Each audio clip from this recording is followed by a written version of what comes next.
ចាជំរាបសួរពុកម៉ែបងប្អូនពូមីងយាយតាទាំងអស់គ្នាចាសម្រាប់ថ្ងៃនេះចាខ្ញុំមានคลิปមួយជាការចែករំលែកទៅកាន់បងប្អូនដូចគ្នាចាហើយសម្រាប់คลิปនេះខ្ញុំសូមអធិស្ឋានចាចំពោះការនិយាយទៅបើសិនជាមានការប៉ះពាល់អារម្មណ៍បងប្អូនដោយប្រការណាមួយព្រោះកាលណាដែលយើងនិយាយទៅតែจะมีការប៉ះពាល់ខ្លះហើយចាគាត់ថាខ្ញុំនិយាយនេះគឺការពារចាបើសិនជាក្នុងករណីមានការប៉ះពាល់ចាហើយខ្ញុំមិនបានវាយប្រហារទៅកាន់បងប្អូននរណាម្នាក់គឺអត់ទេចាតែគ្រាន់តែថាខ្ញុំចង់លើកមានហេតុផលមួយចំនួនខ្លះចឹងណាបងប្អូនចាសម្រាប់រឿងដូចជាប្រហែលថ្ងៃនេះចាដែលបងអូនស្រីចាគាត់ទៅលោតទឹកសម្រាប់ខ្លួននៅស្ពានកោះនរាចា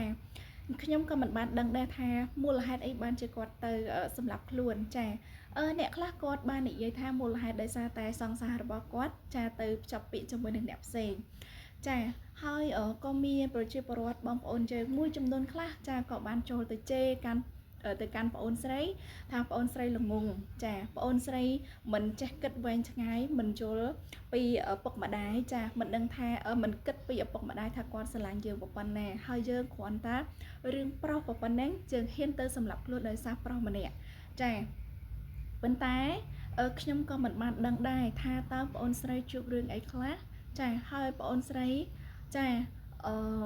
នៅខាងទីកន្លែងណានៅតំបន់ណាចាឬក៏យ៉ាងម៉េចចាគឺខ្ញុំអត់ដឹងខ្ញុំអត់ដែរស្គាល់គាត់ទេចាក៏ប៉ុន្តែខ្ញុំសូមនិយាយទុកមុនថាចំពោះការសម្លាប់ខ្លួនគឺខ្ញុំអត់គ្រប់គ្រងទេចាខ្ញុំអត់គ្រប់គ្រងមិនចង់ឲ្យមានសម្រាប់មនុស្សអ្នកណាម្នាក់ដែលទៅសម្លាប់ខ្លួនទេចាមិនថាសម្លាប់ដោយរឿងមូលហេតុអីក៏ដោយ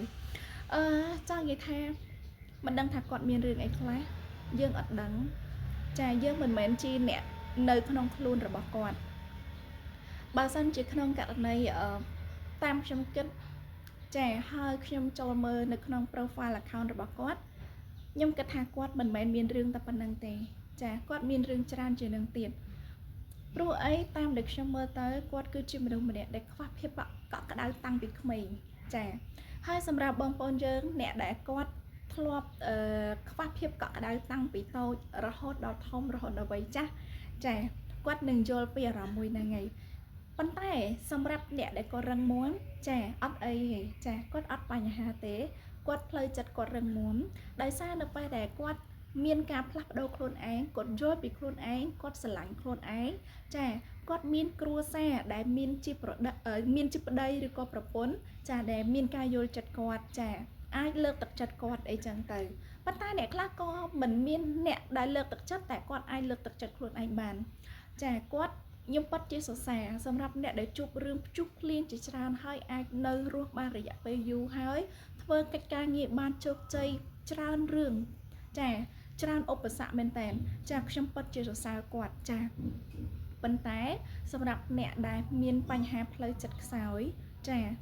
ឬក៏បាក់ទឹកចិត្តឬក៏ធ្លាក់ទឹកចិត្តចានៅពេលដែលជួបបញ្ហាអ្វីមួយចាគាត់មិនអាចដោះខ្លួនចេញបានដោយសារតែខ្លួនគាត់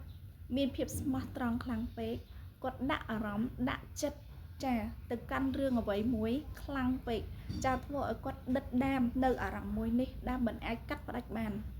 ចាខ្ញុំយល់ពីអារម្មណ៍មួយនេះចាតែគ្រាន់តែថាពេលខ្លះបើសិនជាយើងដិតដាមខ្លាំងយើងមានការផ្ដោតអារម្មណ៍រឿងអីមួយខ្លាំងរហូតដល់យើងបំភ្លេចមិនបានរហូតដល់យើងកាត់ចិត្តមិនបានចាយើងមានវិធីសាស្ត្រជាច្រើនដែលយើងត្រូវដើរចេញចាមានដូចជាមិត្តភ័ក្តិក្រុមគ្រួសារបងប្អូនសាច់ញាតិអ្នកជិតខាងចាឬក៏និយាយអាកក់ស្ដាប់មួយទៀតថាយើងសុខចិត្តទៅរកថ្មីទៀតចាដើម្បីឲ្យគេយល់ពីចិត្តរបស់យើងអាចធូរស្រាលសម្រាប់ខ្លួនឯងណាវិធីសាស្ត្រវាមានច្រើនក៏ប៉ុន្តែពេលខ្លះសម្រាប់អ្នកដែលគាត់បាក់ទឹកចិត្តដល់កម្រិតមែនតើណាបងប្អូនគាត់អត់មាននឹកឃើញនៅវិធីសាស្ត្រណាមួយទេគាត់គិតតែម្យ៉ាងទេថាធ្វើម៉េចឲ្យខ្លួនឯងទៅឲ្យផុតពីសាច់រឿងមួយនេះចាទៅឲ្យបានផុតកុំឲ្យអ្នកណាម្នាក់ពិបាកដោយសារយើងចាអញ្ចឹងអារម្មណ៍របស់ពួកគាត់ស្ទើរសងថាគឺងងឹតសឹងសូនតែម្ដងអត់មានអ្នកណាម្នាក់អាចអូសទាញគាត់បានណាចាអារម្មណ៍មួយនេះគឺងងឹតទៅតែម្ដងចា បើសិនជាក្នុងករណីមានអ្នកអស់ដៃឡើងមានអ្នកជួយទាញមកអាចនឹងត្រឡប់មកវិញបានអាចរៀងធូរស្បើយអញ្ចឹងខ្ញុំត្រឡប់មកវិញសម្រាប់សាច់រឿងរបស់ប្អូនស្រីខ្ញុំមិនបានដឹងថាគាត់ដល់កម្រិតណាចាហើយបញ្ហារបស់គាត់អ្វីខ្លះតែគ្រាន់តែថាជាការយល់ឃើញរបស់ខ្ញុំហើយខ្ញុំគិតថាគាត់នឹងខ្វះភាពកក់ក្ដៅផងគាត់ពឹងផ្អែកទៅលើសង្សាររបស់គាត់ដោយគាត់គិតសង្ឃឹមថានឹងមានសុភមង្គលនឹងមានក្តីស្រឡាញ់ពិតស្មោះត្រង់ជាមួយនឹងសង្សាររបស់គាត់ក៏ប៉ុន្តែក្តីរំពឹងសេចក្តីប៉ងប្រាថ្នារបស់គាត់មិនបានដោយបំណងរបស់គាត់នេះគឺជាការរំពឹងទុកគឺជាការបដិញ្ញាចិត្តរបស់គាត់នៅពេលដែលអត់បានដោយបំណងខ្លួនឯងចាគាត់នឹងធ្វើឲ្យបាត់បង់ខ្លួនឯងដោយគិតថាមិនមានន័យសម្រាប់គាត់តទៀតហើយបើសិនជាក្នុងករណីគាត់រស់នៅបន្តទៀតក៏មិនដឹងថាមានន័យអ្វីដែរដើម្បីជីវិតតទៅទៀតណាក៏ប៉ុន្តែខ្ញុំមិនគាំទ្រនៅទង្វើទាំងអស់នេះទេខ្ញុំនៅតែលើកទឹកចិត្តចាហើយវីដេអូមុនក៏ខ្ញុំធ្លាប់បាននិយាយរួចហើយដែរថា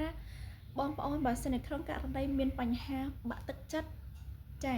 មានបញ្ហាអ្វីមួយបងប្អូនគួររកដំណោះស្រាយទី1ចាបើសិនជាយើងធ្វើមិនជោគជ័យយើងរកដំណោះស្រាយទី2ដំណោះស្រាយទី2មិនជោគជ័យរកដំណោះស្រាយទី3ចាយើងត្រូវបំបែកផ្លូវដើរខ្លួនឯងឲ្យបានច្រើនហើយខ្ញុំក៏ធ្លាប់និយាយដែរថាគ្មានអ្វីខ្លាំងជាងខ្លួនយើងទេបណ្ដោះគំនិតខ្លួនឯង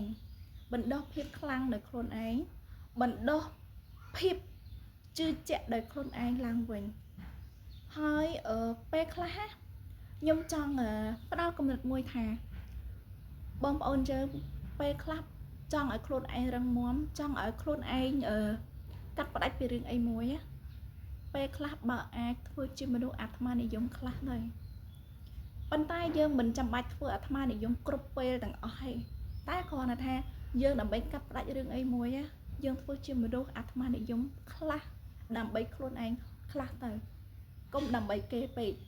ចានេះគឺជាផ្លូវមួយដែលយើងអាចទៅរួចដែរកាលណាដែលយើងផ្ដល់ឲ្យអ្នកដទៃក្រៅពីខ្លួនយើងច្រើនពេកពេលខ្លះមនុស្សទាំងអស់គ្នានោះគេមិនអាចផ្ដល់ឲ្យយើងវិញបានទេចាមានតែខ្លួនឯងនឹងឯងដែលផ្ដល់ឲ្យខ្លួនឯងរឹងមាំខ្លួនឯងងើបឈរខ្លួនឯងដើរទៅមុខខ្លួនឯងដួលខ្លួនឯងក្រោកខ្លួនឯងចាមានតែប៉ុណ្្នឹងទេហើយជាក់ស្ដែងដូចជាខ្ញុំពេលខ្លះខ្ញុំតែងតែធ្វើអំពើល្អតាំងពីក្មេងរហូតដល់ខ្ញុំអាយុប៉ុណ្ណេះចាខ្ញុំវ័យប៉ុណ្ណេះប៉ុន្តែមានរឿងមួយនោះដែលខ្ញុំធ្វើជាមនុស្សអាត្មានិយមចាហើយខ្ញុំដើរចេញពីចំណុចមួយនោះទាំងក្តីឈឺចាប់ប៉ុន្តែខ្ញុំនៅតែដើរចេញដើម្បីរកក្តីសុខដើម្បីរកសុភមង្គលសម្រាប់ខ្លួនឯងដោយយើងមិនឲ្យគេមកតាមលក្ខណៈយាយីយើងមិនចង់ឲ្យគេមកមើងងាយគ្រួសារយើងចាទាំងដែលយើងមានតម្លៃយើងមានសិទ្ធិជាខ្លួនរបស់យើងតែគេមិនក៏មកបំពេញគ្រួសាររបស់យើងមិនក៏មកបំពេញទាំងទឹកចិត្តក្តីស្រឡាញ់របស់យើងដែលយើងបានលះបង់ទៅឲ្យគេចាយើងធ្វើអាត្មានិយមខ្លះទៅកុំធ្វើជាខ្ញុំមិនបង្រៀនឲ្យបងប្អូនសាវ៉ាទេតែគ្រាន់តែថាពេលខ្លះយើងធ្វើដើម្បីខ្លួនយើងដែរអញ្ចឹងណាចាអរគុណចាមានតែប៉ុណ្្នឹងទេហើយចាំមានវីដេអូក្រោយៗទៀតខ្ញុំនឹងធ្វើវីដេអូបន្តទៀតអរគុណច្រើនជំរាបលា